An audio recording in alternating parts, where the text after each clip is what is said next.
6 साल, 20 मौतें और किसी को भनक तक नहीं। जी हाँ दोस्तों, आज हम एक ऐसा केस डिस्कस करने जा रहे हैं जिसने पूरे कर्नाटक में ही नहीं बल्कि पूरे भारत में सनसनी मचा दी थी।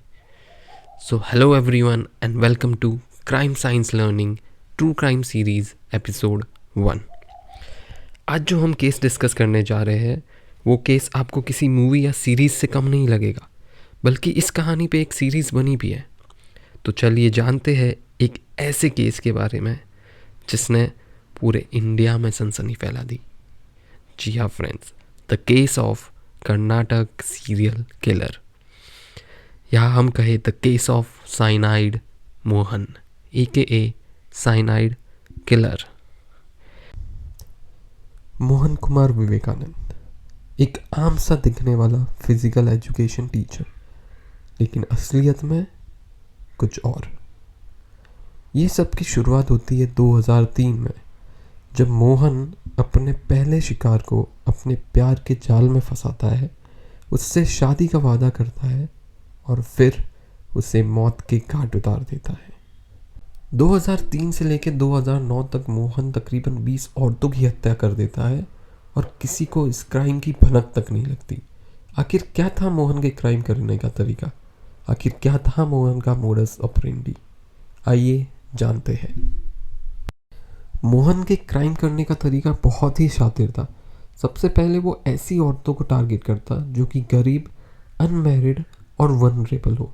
मोहन इन औरतों से मंदिरों या बस स्टॉप पर मिलता था, फिर एक अच्छे इंसान बनने का नाटक करता, धीरे धीरे दोस्ती करता, दोस्ती से प्यार का नाटक करता, फिर वो उन्हें भाग के शादी करने का वादा करता और दूर होटल लेके जाके वहाँ उनके साथ सेक्सुअल एक्ट करता। फिर उन्हें एक कॉन्ट्रासेप्टिव पिल देता और कहता कि उसे पब्लिक टॉयलेट में जाके ले ले। अब जब वो महिला है उस कॉन्ट्रासेप्टिव पिल को ले लेती थी, उनकी तुरंत मौत हो जाती थी, क्योंकि वह कॉन्ट्रासेप्टिव पिल एक साइनाइड पिल होती थी। इस तरह मोहन ने 2003 से 2009 तक कम से कम 20 औरतों को मार दिया। ये था मोहन का पैटर्न: दोस्ती, प्यार, शादी का प्रॉमिस, सेक्स और फिर मौत। मोहन एक के बाद एक 20 हत्याएं करता गया और किसी को इसकी भनक भी नहीं लगी। आखिर कैसे? होता क्या था, जब एक विक्टिम गायब होती थी तो अक्सर उसके परिवार ये मान लेते थे कि वो अपनी मर्जी से कहीं भाग गई होगी या किसी के साथ शादी कर ली होगी। पुलिस को इनिशियली एक मिसिंग पर्सन का केस लगता, ना कि एक सीरियल मर्डर का। इस वजह से कोई अर्ली कनेक्शन नहीं बन पाता था, और क्योंकि ये परिवार सोशली बैकवर्ड होते थे तो पुलिस भी इसी वजह से इन केसेस पे इतना ध्यान नहीं देती थी। इन कारणों की वजह से मोहन एक के बाद एक 20 महिलाओं की हत्या कर देता है और 6 साल तक पकड़ा नहीं जाता है। सबसे पहला, साइनाइड का स्मार्ट यूज़। मोहन का वेपन साइनाइड एक साइलेंट और इफ़ेक्टिव पॉइजन होता है, ना कोई फिजिकल स्ट्रगल। साइनाइड के इफ़ेक्ट काफ़ी तेज होते हैं और पब्लिक रेस्टरूम में डेथ्स अक्सर नेचुरल या एक्सीडेंटल लगती है। Quick disposal. विक्टिम की डेथ के बाद मोहन पब्लिक रेस्टरूम से भाग जाता है और जहाँ से ऑटोप्सी या फॉरेंसिक एविडेंस रिकवर करना बहुत मुश्किल होता है। ये एक क्लीन क्राइम स्ट्रेटजी थी जो कि फॉरेंसिक ट्रायल्स छोड़े बिना एग्जीक्यूशन हो जाती थी। दूसरा, फेक आइडेंटिटी का यूज़। मोहन अक्सर अपना नाम और आइडेंटिटी बदल देता था, कभी एक गवर्नमेंट ऑफिशियल, कभी एक टीचर और कभी एक प्रोस्पेक्टिव ग्रूम बनकर वो लोगों का ट्रस्ट जीतता था। उसकी हर आइडेंटिटी अलग होती थी, इस वजह से पुलिस के पास कोई कंसिस्टेंट लीड नहीं होती थी। तीसरा, टेक्नोलॉजी का स्मार्ट यूज़।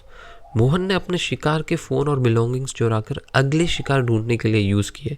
इस वजह से एक विक्टिम के फ़ोन दूसरे विक्टिम के डिसअपीयरेंस से लिंक होता था, लेकिन उस टाइम पुलिस ये पैटर्न को समझ नहीं पाती थी। चौथा और सबसे मेन कारण जिस वजह से मोहन 6 साल तक बचा रहा, वो ये था कि ये सारे विक्टिम सोशली और इकोनॉमिकली बैकवर्ड क्लास के थे। इस वजह से पुलिस इनिशियली इन केसेस को लो प्रायोरिटी रखती थी और अर्ली डेथ्स को ये या तो एक्सीडेंटल या सुसाइडल मान लेती थी। इस वजह से ही मोहन एक के बाद एक 20 औरतों को मार देता है और 6 साल तक बचा रहता है। फिर आखिर कैसे पकड़ा गया मोहन?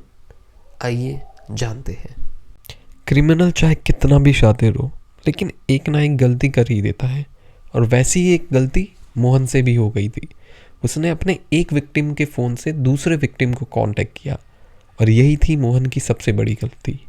अब 21 जून 2009 को अनीता मूलिया नाम की एक औरत गुमशुदा हो जाती है, और इसके गुमशुदगी का केस इतना सीरियस बन जाता है कि पुलिस को थरा इन्वेस्टिगेशन करना पड़ता है। और जब अनीता के कॉल रिकॉर्ड्स चेक होते हैं तो उसमें एक नंबर बार बार सामने आता है, जो कि मदीकेरी के श्रीधर का होता है।